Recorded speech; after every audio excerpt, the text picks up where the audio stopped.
تو وہ خاتون کیا کرے؟ تو یاد رکھیے ایسی چیز میں جو ریگولر ڈیز میں اس کو بلڈ آتا ہے اس کو مینسس مانا جائے گا، اور جب وہ بریک ہو کر اس کے بعد جب آتا ہے اس کو استحاضہ بولتے ہیں عربی کے اندر، مطلب وہ مینسس میں کاؤنٹ نہیں ہوتا ہے۔ اس حالت میں یہ ہوتا ہے کہ ہر بار وہ اپنے آپ کو پاک کریں گی اور ایک وضو سے ایک ہی نماز پڑھ سکتی ہو، اگلی نماز کے لیے پھر سے اس کو نیا وضو کرنا پڑے گا۔ اب یہ حیض اور استحاضہ اس میں ڈفرنس کیسے کیا جاتا ہے؟ تو علماء لکھتے ہیں اس میں ڈفرنس صرف بلڈ کے کلر سے ہوتا ہے، دونوں میں ڈفرنس، ٹھیک ہے، جو کہ خاتون کو خود پتا ہوتا ہے اپنے بارے میں کہ اس کا بلڈ مینسس میں کیسا آتا ہے۔ کہ سجدے تلاوت یاد رکھیے یہ بڑی اہم چیز ہے۔ جب آیت تلاوت مطلب ہم قرآن کا مطالعہ کرتے ہیں، قرآن کو پڑھتے ہیں، اور جب آیت تلاوت کرتے ہیں مطلب وہ آیتیں جس کے اندر آیت سجدہ جس کو کہتے ہیں، جب ہم آیت سجدہ کی تلاوت کرتے ہیں مطلب یہ وہ آیتیں جن آیتوں کو پڑھنے کے بعد نبی اکرم صلی اللہ علیہ وسلم نے سجدہ کیا، تو جب آیت سجدہ ہم پڑھتے ہیں تو اس کے بعد ہمیں پھر سجدہ تلاوت کرنا پڑتا ہے، مطلب وہ آیتیں جن کے پڑھنے کے بعد نبی اکرم صلی اللہ علیہ وسلم نے سجدہ کیا ہے، جب ہم پڑھتے ہیں تو ہم سجدہ کرتے ہیں، تو وہ تلاوت کا جو سجدہ ہوتا ہے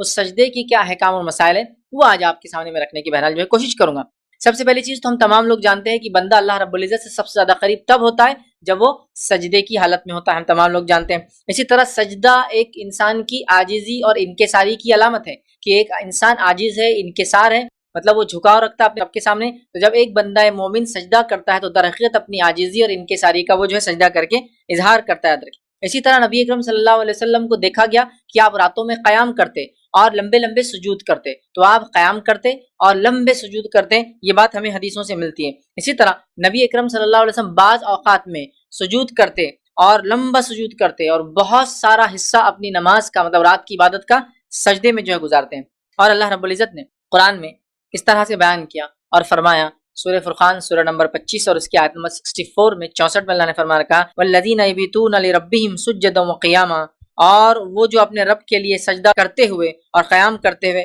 رات گزارتے ہیں، اور وہ لوگ جو اپنے رب کے لیے سجدہ کرتے ہوئے اور قیام کرتے ہوئے رات گزارتے ہیں، تو یہاں رات میں قیام کرنا اور سجدے کرنے کی فضیلت ہمیں پتہ چل رہی ہے۔ تو لہٰذا آئیے سجدے کے تعلق سے آج ہماری بات ہے، لیکن ہم سجدے اور اس کے بہت زیادہ ڈیٹیلز میں نہیں جائیں گے کیونکہ ہمارا مقصد سجدہ نہیں بلکہ سجدہ تلاوت کے مسائل اور احکام جاننے کی آج انشاءاللہ عزیز ہم کوشش کریں گے۔ آئیے اس سے پہلے میں سجدے تلاوت کے تعلق سے آپ کے سامنے بات رکھوں، میں سجدوں کی اقسام آپ کے سامنے رکھ دیتا ہوں کہ کتنے ٹائپس کے سجدے ہیں جو انسان کر سکتا ہے اور کون سا سجدہ انسان نہیں کر سکتا، ٹھیک ہے؟ تو آئیے سجدوں کی جو اقسام ہے، پہلا سب سے افضل سب سے بہترین سجدہ ہے وہ جو نماز کا سجدہ ہوتا ہے۔ سجدہ میں سمجھتا ہوں سب لوگ سمجھتے ہیں کہ اپنی پیشانی کا مطلب سر کا سب سے اونچا حصہ زمین پہ نیچے رکھ دینا، ٹھیک ہے، اس طریقے سے جس طریقے پہ نبی اکرم صلی اللہ علیہ وسلم نے رکھا، ٹھیک ہے، یہ ہوا سجدہ، جھکنا، ٹھیک ہے، بندگی کرنا۔ تو سجدے کا سب سے افضل قسم اور پہلی قسم ہے وہ جو نماز کا سجدہ ہے، جو نماز میں کرتے ہیں، ہر رکعت میں 2 بار ہوتا ہے۔ دوسرے سجدے کی قسم ہے وہ جو سجدہ تلاوت، مطلب آیت سجدہ جب ہم پڑھتے ہیں، قرآن کی وہ آیتیں جن کو پڑھنے کے بعد نبی اکرم صلی اللہ علیہ وسلم سجدہ کیا، تو آیت سجدہ جب ہم پڑھتے ہیں تو ہم سجدہ کرتے ہیں، اس کو سجدہ تلاوت کہتے ہیں، چونکہ تلاوت کی وجہ سے سجدہ ہم پر مطلب وہ سجدے کا حکم ہم پر جاری ہوتا ہے کہ ہم وہ سجدہ کریں جب ہم تلاوت کرتے ہیں۔ تیسری سجدے کی قسم وہ ہے جو سجدہ شکر ہوتا ہے کہ ایک انسان اللہ کا شکر ادا کرنے کے لیے سجدہ کرتا ہے، ٹھیک ہے۔ سجدے کی چوتھی قسم وہ ہے جو سجدہ سہو کہلاتا ہے، مطلب وہ سجدہ جب ہم کوئی چیز بھول جاتے ہیں نماز کی حالت میں تو ہم 2 سجدے کر لیتے ہیں، تو یہ وہ سجدہ سہو، سجدہ سہو۔ اور پانچواں قسم کا سجدہ ہے سجدہ تعظیمی، ٹھیک ہے، تعظیم کے لیے سجدہ، لیکن یاد رکھیے تعظیم کے لیے سجدہ ہم سے پہلی امتوں کے لیے تھا، اس امت کے لیے وہ سجدہ بھی منع ہے، جائز نہیں ہے اور حرام ہے، یاد رکھیے، ٹھیک ہے، یہ والا سجدہ۔ تو ٹوٹل سجدے کی 5 قسمیں ہو گئی، ایک سجدہ نماز، ایک سجدہ تلاوت، ایک سجدہ شکر، ٹھیک ہے، اسی طرح ایک سجدہ سہو اور ایک سجدہ تعظیمی۔ سجدہ تعظیمی اس امت کے لیے جائز نہیں ہے، اس سے پہلے کی امتوں میں درست تھا، جیسا کہ اللہ تعالیٰ کا تعظیم کے لیے فرشتوں کو آدم کے سامنے جھکنے کا حکم دینا، اسی طرح یوسف علیہ السلام کے سامنے ان کے بھائیوں کا جھکنا، یہ سجدہ تعظیمی تھا، لیکن سجدہ تعظیمی اس امت کے لیے نہیں ہے۔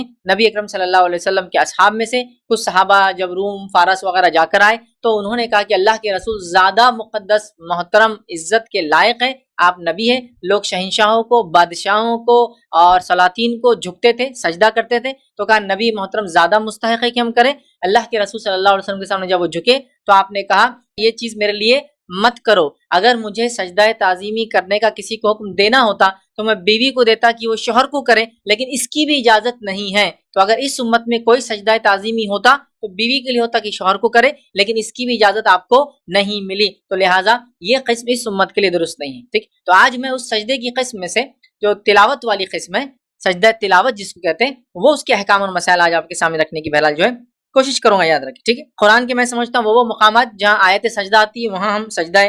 تلاوت کرتے ہیں اور نبی اکرم صلی اللہ علیہ وسلم نے اس سجدے کو کیا ہم سب جانتے ہیں, انفرادی بھی کیا اور اجتماعی شکل میں بھی کیا ٹھیک ہے. حدیث کے الفاظ دیکھیے, کچھ حدیثوں میں اس طرح سے آتا ہے کہ نبی اکرم صلی اللہ علیہ وسلم نے ایک مرتبہ جو ہے سجدہ کیا, آیت سجدہ پڑھی اور سجدہ تلاوت کیا اور تمام لوگوں نے سجدہ تلاوت کیا. کچھ لوگوں کا تو حال یہ ہوگا کہ لوگ اجتماعیت کی شکل میں تھے, مجمع تھا, تو کچھ لوگوں کو جگہ نہ ملنے کی شکل میں انہوں نے سامنے والے کی پیٹھ پر سجدہ کر لیا. مطلب نبی اکرم صلی اللہ علیہ وسلم انفرادی بھی کرتے, اجتماعی شکلوں میں صحابہ نے کیا, اس حد تک کیا, اس کثرت سے کیا کہ سب لوگ ایک ساتھ بیٹھے تھے, سجدہ کرنا پڑا, جگہ نہیں تھی تو لوگوں نے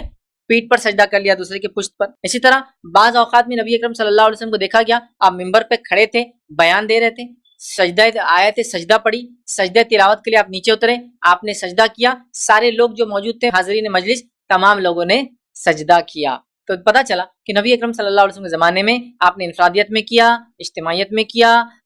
خطبوں کے دوران کیا ٹھیک ہے, اور نماز کے اندر آپ نے کیا. تو یہ مختلف شکلیں اور صورتیں نبی اکرم صلی اللہ علیہ وسلم سے سجدہ تلاوت کی ثابت ہے, یاد رکھیے ٹھیک ہے. اب یاد رکھیے سجدہ تلاوت کی جو آیتیں ہیں ان آیتوں کو آپ میں نمبر وغیرہ رکھوں گا آخر میں, کبھی غور سے پڑھیں. سجدہ تلاوت جن آیتوں پر ہوتا ہے, مطلب آیت سجدہ جو ہوتی ہے ان آیتوں کو اگر آپ پڑھیں تو اس کے اندر اللہ رب العزت کی عظمت اور بڑائی بیان کی جاتی ہے, یاد رکھیے. اور جب اللہ رب العزت کی عظمت اور بڑائی بیان کی جاتی ہے اور کہیں جگہ سجدوں کا لفظ بھی آتا ہے, یاد رکھیے, بلکہ زیادہ تر سجدے کا لفظ بھی آتا ہے اس کے اندر, تو اللہ کی کبریائی عظمت بیان کی جاتی ہے تو تب مومن بندہ اللہ کے سامنے جھک جاتا ہے. بلکہ بخاری کی روایت میں یہ تک الفاظ ہے مشرکین نے بھی اللہ کے رسول صلی اللہ علیہ وسلم نے جب کچھ صورتوں کی تلاوت کی جس میں آیت سجدہ آئی, سجدہ تلاوت کیا, تو مشرکین نے بھی سجدہ کیا.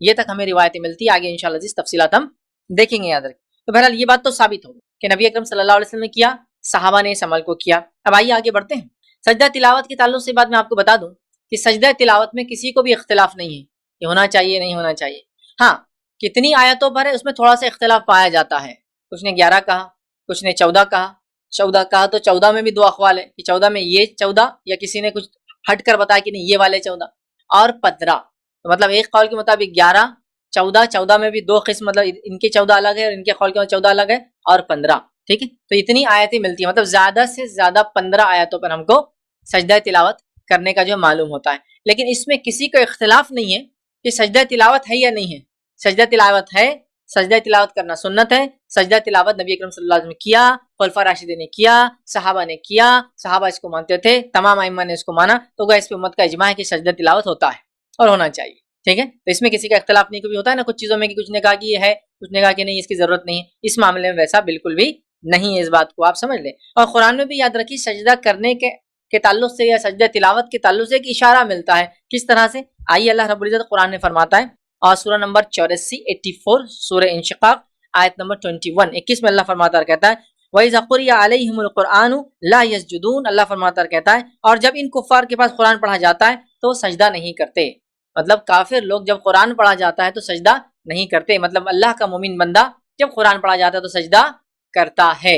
ٹھیک ہے. یہ اس کا معنی ہوتا ہے. تو گویا ایک طرح سے اشارہ بھی قرآن نے دے دیا کہ جب قرآن پڑھا جائے تو سجدہ کرو, مطلب سجدہ کیا جا سکتا ہے, اللہ کے رسول صلی اللہ علیہ وسلم کر کے بتایا. چلیے آگے بڑھتے ہیں. سجدہ تلاوت یاد رکھیے یہ سنت ہے, سجدہ تلاوت کرنا یاد رکھیے یہ سنت ہے, یاد رکھیے. اور اس کی فضیلت کیا ہے دونوں ایک ساتھ ہم دیکھیں گے. سجدہ تلاوت کرنا اس کا حکم کیا ہے اور اس کی فضیلت کیا ہے. تو آئیے حدیث اس طرح سے کہ نبی اکرم صلی اللہ علیہ وسلم فرماتے ہیں, صحیح مسلم کی روایت ہے, آپ نے فرمایا کہا جب ابن آدم سجدے کی آیت پڑھ کر سجدہ کرتا ہے تو شیطان ایک طرف ہو کر رونے لگتا ہے. جب مومن بندہ سجدے کی آیت پڑھتا ہے, مطلب آیت سجدہ پڑھتا ہے, سجدہ تلاوت کرتا ہے, تو شیطان ایک بازو ہو جاتا ہے اور رونے لگتا ہے اور کہتا ہے ہائے افسوس, انسان کو سجدے کا حکم دیا گیا, اس نے سجدہ کر لیا, اس کے لیے تو جنت ہے, جبکہ مجھے سجدے کا حکم ہوا تو میں نے سجدہ کرنے سے انکار کر لیا, میرے لیے جہنم ہے.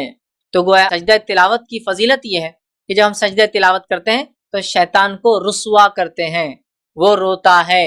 اور افسوس کرتا ہے کہ ابن آدم کو حکم اس نے کر لیا, مجھے حکم میں نے نہیں کیا, میں جہنم میں جاؤں گا اور ابن آدم جنت میں جائیں گا. تو یہ اس کی ایک بہت بڑی یاد رکھیے فضیلت ہے, یاد رکھیے. اور صحابہ میں یاد رکھیے بہت ساری روایتیں ملتی ہے کہ صحابہ بڑے ذوق اور شوق سے سجدہ تلاوت کیا کرتے تھے, یاد رکھیے. عبداللہ ابن عمر رضی اللہ عنہ کے تعلق سے آتا ہے کہ وہ بیان کرتے ہیں کہ نبی اکرم صلی اللہ علیہ وسلم ہمارے پاس موجودگی میں سجدے والی صورت تلاوت کرتے، مطلب آیت سجدہ پڑھتے، آپ سجدہ کرتے اور ہم بھی سجدہ کرتے، حتیٰ کہ ہجوم کی وجہ سے پیشانی رکھنے کی جگہ نہ ملتی، اور ہم جو ہے جس پر ہم سجدہ کرتے، مطلب ہجوم کی وجہ سے پیشانی رکھنے کی جگہ نہ ملتی، ہم سجدہ کرتے، مطلب جگہ نہ ہونے کی صورت میں وہ ایک دوسرے کی پشت پر جہاں جگہ ملتی وہاں سر رکھ کر سجدہ کرتے، مطلب اللہ کے رسول سجدے کی آیتیں پڑھتے، آیت سجدہ، اور صحابہ عبداللہ ابن عمر کہہ رہے کہ ہم سجدہ کرتے، اس کثرت سے کرتے، جگہ نہ ملنے کی اس صورت میں ایک دوسرے کے اوپر ہم سجدہ کر لیتے، یاد رکھیے۔ آئیے اسی طرح ایک اور روایت ہے، یہ ابو داؤد کی روایت ہے، عبداللہ ابن عمر رضی اللہ عنہ فرماتے اور کہتے ہیں اللہ کے رسول صلی اللہ علیہ وسلم ہم پر قرآن پڑھتے، جب سجدے کی آیت تلاوت کرتے تو اللہ اکبر کہہ کر سجدہ کرتے، اور ہم بھی آپ صلی اللہ علیہ وسلم کے ساتھ سجدہ کرتے، یہ ابو داؤد کی روایت، تو اللہ کے رسول سجدہ کرتے اور ہم بھی ساتھ میں سجدہ کرتے۔ اب سجدہ تلاوت کرنا یاد رکھیے یہ سنت ہے،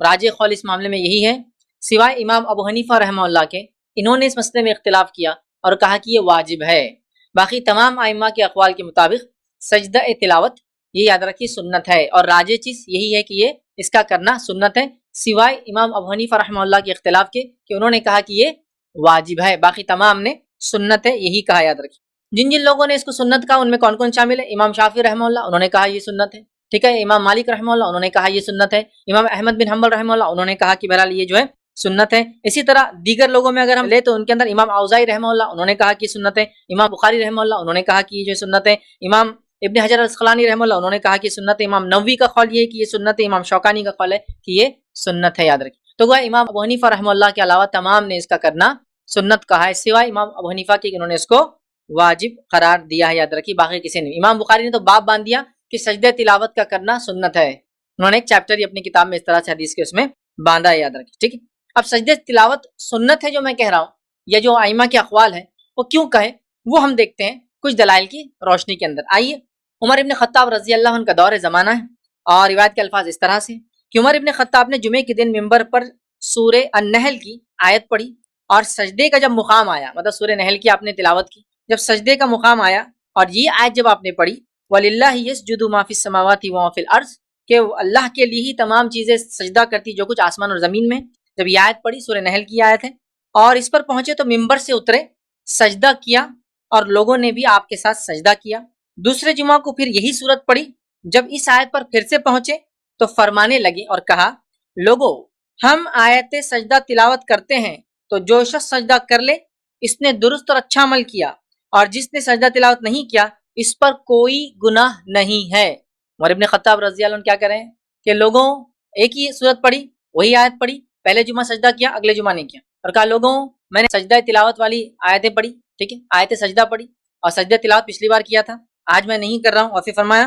جو یہ کرے وہ اچھا کرتا ہے، جو نہ کرے اس پر کوئی گناہ نہیں۔ نافع رحمۃ اللہ فرماتے ہیں کہ عبداللہ ابن عمر رضی اللہ عنہ سے یہ بھی نقل کیا ہے کہ اللہ نے سجدہ تلاوت کو فرض نہیں کیا بلکہ ہماری خوشی پر رکھا ہے۔ عمر رضی اللہ عنہ کا یہ قول جو ہے ان کے بیٹے نقل کرتے ہیں کہ ایک بار یہ بھی انہوں نے کہا کہ ہم پر یہ فرض نہیں ہے، یہ ہماری خوشی پر اللہ نے رکھا ہے، ہم کرنا چاہے تو کریں، نہ کرنا چاہے تو ہم نہیں کر سکتے۔ اسی حدیث کی بنیاد پر اکثر علماء نے اس کو سنت قرار دیا ہے، واجب قرار نہیں دیا ہے۔ ایک اور روایت ہے، یہ بخاری کی روایت تھی جو میں نے اوپر رکھی، ایک اور روایت ہے، اس روایت کے الفاظ دیکھیے کیسے۔ ایک روایت میں یہ الفاظ ہے عمر ابن خطاب نے جمعے کے دن ممبر پہ آیت سجدہ پڑھی اور پھر اس کے بعد تلاوت کی، مطلب آیت سجدہ کی تلاوت کی، آپ ممبر سے اترے، سجدہ کیا، لوگوں نے بھی آپ کے ساتھ سجدہ کیا۔ آئندہ جمعے میں بھی آپ نے آیت سجدہ تلاوت کی، لوگ سجدہ کرنے کے لیے تیار ہوئے تو آپ نے فرمایا اور کہا اللہ نے ہم پر سجدہ تلاوت فرض نہیں کیا، البتہ اگر ہم چاہیں تو کر لے۔ تو عمر ابن خطاب رضی اللہ عنہ کے مطابق، آپ کے مطابق یہ فرض نہیں ہے، واجب نہیں ہے، بلکہ سنت ہے، اور یہ روایت موطا امام مالک کی تھی۔ تو گویا اس روایت سے پتہ چلا کہ عمر ابن خطاب نے ایسا نہیں کیا، مسجد نبوی میں بڑا مجمع جمع تھا اور اس مجمع میں سے کسی نے بھی تعجب کا اظہار نہیں کیا، اور ایک بھی صحابہ کا اس معاملے میں اختلاف نہیں پایا گیا کہ حضرت عمر سے کسی نے اختلاف کیا کہ عمر تم نے غلط بولا، ایسا نہیں ہے، یہ کرنا واجب ہے، یہ کرنا فرض۔ اسی دلائل کی بنیاد پر میں نے یہ کہا، اور ائمہ کے اقوال جو میں نے پڑھے کہ سجدہ تلاوت کا کرنا یاد رکھیے سنت ہے، واجب یا فرض نہیں ہے، اس بات کو آپ یاد رکھیں، ٹھیک ہے۔ لیکن یہ بات بھی میں آپ کو بیان کر دوں، ٹھیک ہے، اور اس تعلق سے یاد رکھیے امام ابن قدامہ رحمۃ اللہ علیہ المغنی ان کی ایک مشہور معروف فقہی کتاب ہے، وہ المغنی میں لکھتے ہیں اور کہتے ہیں کہ اس واقعے کی بنا پر سجدے کے واجب نہ ہونے پر استدلال کیا ہے اور لکھا ہے کہ اس پر صحابہ کا اجماع ہے، سجدہ تلاوت کے فرض نہ ہونے پر صحابہ کا اجماع ہے، جو ہے ابن قدامہ رحمۃ اللہ علیہ المغنی اپنی کتاب میں اس بات کو لکھتے ہیں، ٹھیک۔ لیکن یہ بات یاد رکھیے کہ اگر آیت سجدہ ہم پڑھتے ہیں اور سجدہ تلاوت ہم کرتے ہیں تو یہ افضل ہے، یہ بہتر ہے، ٹھیک ہے، یہ نبی اکرم صلی اللہ علیہ وسلم کا طریقہ ہے، یہ صحابہ کا طریقہ ہے، لیکن کوئی کسی وجہ سے بھول جاتا ہے، چھوڑ دیتا ہے تو اس کی پکڑ بھی نہیں ہے، یہ بات بھی ہمارے ذہن میں ہونا چاہیے۔ تو میں یہ نہیں کہنا چاہ رہا ہوں کہ آپ چھوڑ دے چونکہ سنت ہے، کریے، چونکہ سنتوں کو تو ظاہر سی بات ہم کو تھامنا ہے، لیکن مسئلہ یہ آتا ہے کیا یہ نہ کرنے پہ گناہ ملیں گا؟ تو نہیں، گناہ تو نہیں ملیں گا، کرنے پر اس کا اجر اور ثواب ملیں گا، اور کرنا چاہیے۔ نبی اکرم صلی اللہ علیہ وسلم نے ہمیشہ کیا، صحابہ نے ہمیشہ کیا، الا یہ کہ بتانے کے لیے آپ نے ایک مرتبہ نہیں کیا تھا، ایسا واقعہ بھی انشاءاللہ آگے میں اس واقعے کو بھی آپ کے سامنے رکھوں گا، ٹھیک ہے۔ تو بہرحال پتہ چلا کہ یہ سنت ہے، فرض ہمارے لیے نہیں ہے۔ آئیے زید بن ثابت رضی اللہ عنہ کا ایک واقعہ سنتے ہیں، یہ صحیح بخاری کا واقعہ ہے کہ میں نے اللہ کے رسول صلی اللہ علیہ وسلم کے سامنے سورہ نجم کی تلاوت کی مگر آپ نے اس میں سجدہ نہیں کیا۔ سورہ نجم کی تلاوت نبی اکرم صلی اللہ علیہ وسلم کے سامنے جس کے اندر سجدہ ہے، یاد رکھیے، تلاوت کا، لیکن آپ نے وہ سجدہ نہیں کیا، اور وہ فرماتے میں نے بھی وہ سجدہ نہیں کیا۔ تو اس سے پتہ چلا اس کا کرنا سنت ہے، یاد رکھیے۔ امام ترمذی رحمہ اللہ فرماتے ہیں، کہتے ہیں بعض علماء کا کہنا ہے کہ اگر سجدہ تلاوت واجب ہوتا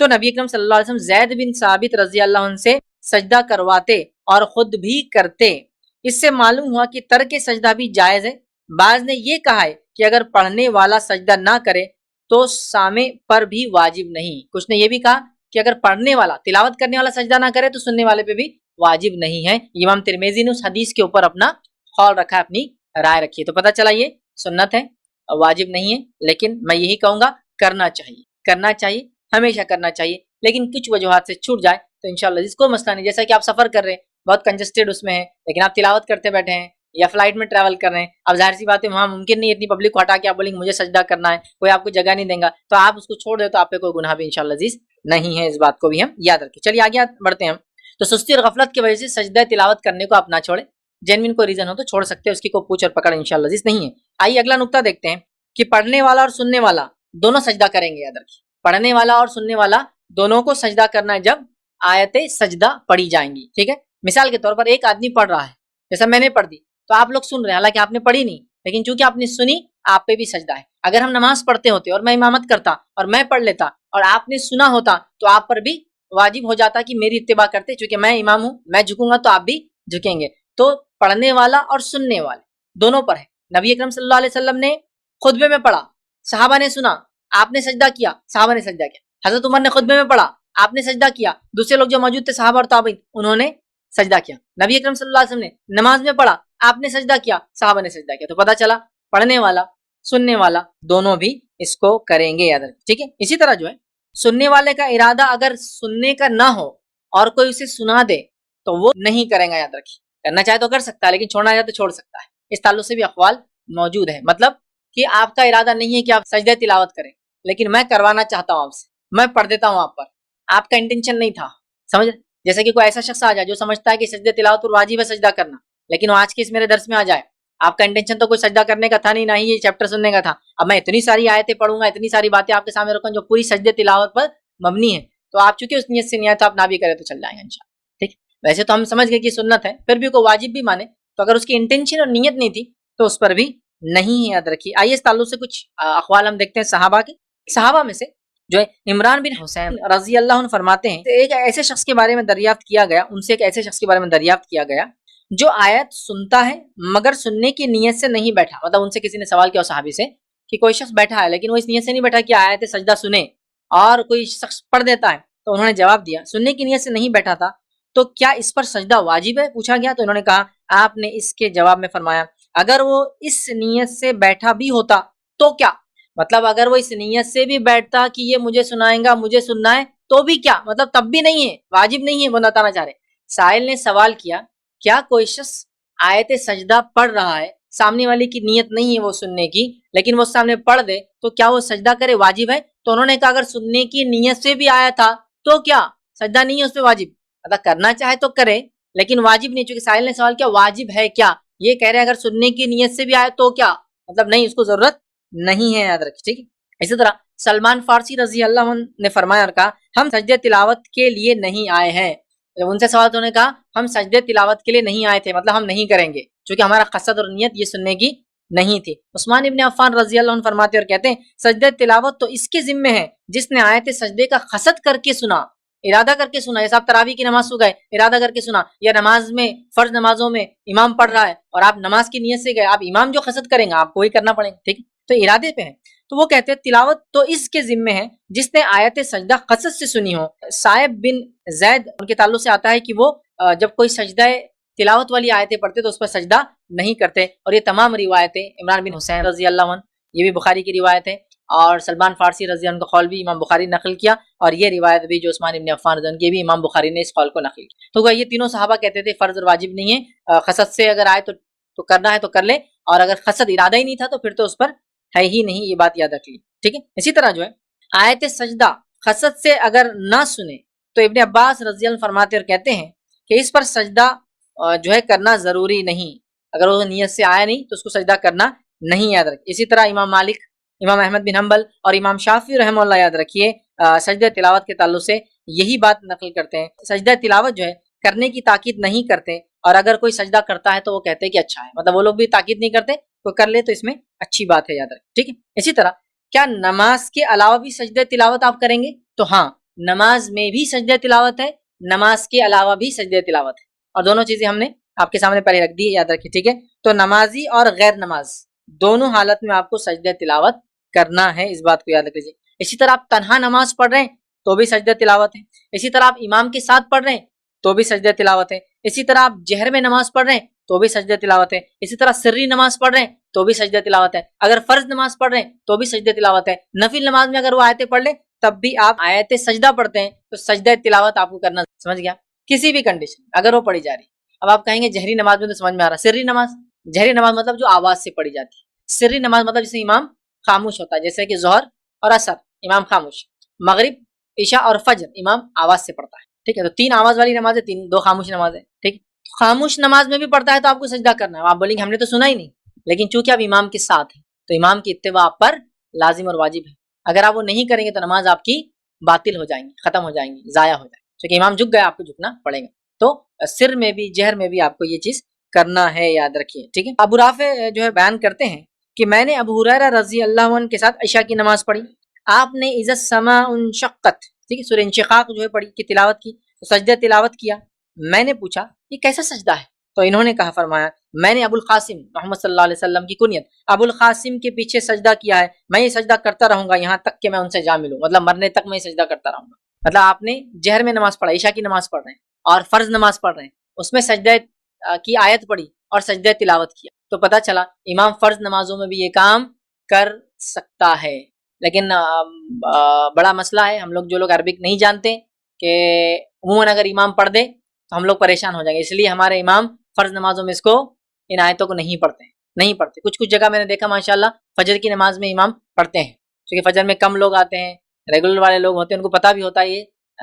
جو ہے سجدے والی آیت پڑھ رہے ہیں، ٹھیک، لیکن باقی نمازوں میں، لیکن نبی اکرم صلی اللہ علیہ وسلم پڑھتے تھے، حرم وغیرہ میں آپ جائیں گے یا عربی علاقوں میں جائیں گے وہ عموماً پڑھتے رہتے ہیں، یہاں تک کہ ظہر اثر میں بھی پڑھیں گے، اب آپ کو سنے تو میرے کو سنے تو آئیں گا نہیں، لیکن پڑھ سکتے ہیں، اللہ کے رسول نے پڑھا، میں آگے دلیل اس کی بھی رکھوں گا۔ تو یہاں پتہ چلا ایک فرض نماز میں ایک صحابی نے پڑھی اور تابعین نے ان کے پیچھے اتباع کی، یہ بخاری کی روایت تھی۔ چلیے آگے آتے ہیں، دوسری روایت دیکھتے ہیں۔ عبداللہ بن عمر رضی اللہ عنہ بیان کرتے ہیں کہ اللہ کے رسول صلی اللہ علیہ وسلم کبھی قرآن پڑھتے، آیت سجدہ تلاوت کرتے تو ہمارے ساتھ سجدہ کرتے، یہاں تک کہ ہم ہجوم کی وجہ سے ہم میں سے کسی کو سجدے کی جگہ نہ ملتی اور وہ نماز کے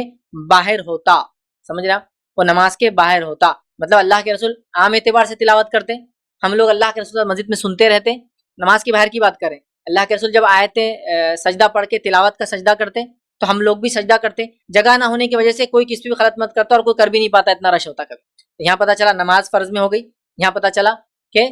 بغیر نماز کے بھی پڑھ سکتے ہیں۔ اسی طرح ابو داؤد کی ایک روایت ہے، ٹھیک ہے، اور اس کے الفاظ ہے، اللہ کے رسول صلی اللہ علیہ وسلم ممبر پر سورہ صاد کی تلاوت کی، اور جب آیت سجدہ تلاوت کی تو ممبر سے اترے، آپ نے سجدہ تلاوت کیا اور آپ کے ساتھ میں لوگوں نے بھی سجدہ تلاوت کیا۔ اسی طرح بخاری کی روایت ہے، عمر رضی اللہ عنہ جمعہ کا خطبہ دے رہے تھے اور سورہ نحل کی تلاوت کی، آیت سجدہ پر آپ ممبر سے اترے، سجدہ کیا اور باقی لوگوں نے بھی سجدہ کیا، تو امام کر رہا ہے، مقتدی بھی کر رہے ہیں، نماز میں کر رہے ہیں، بغیر نماز کے کر رہے ہیں، عام خطبے میں کر رہے ہیں، جمعہ کے خطبے میں کر رہے ہیں، ٹھیک ہے۔ اسی طرح ابو داؤد کی روایت ہے، فتح مکہ کے موقع پر نبی اکرم صلی اللہ علیہ وسلم نے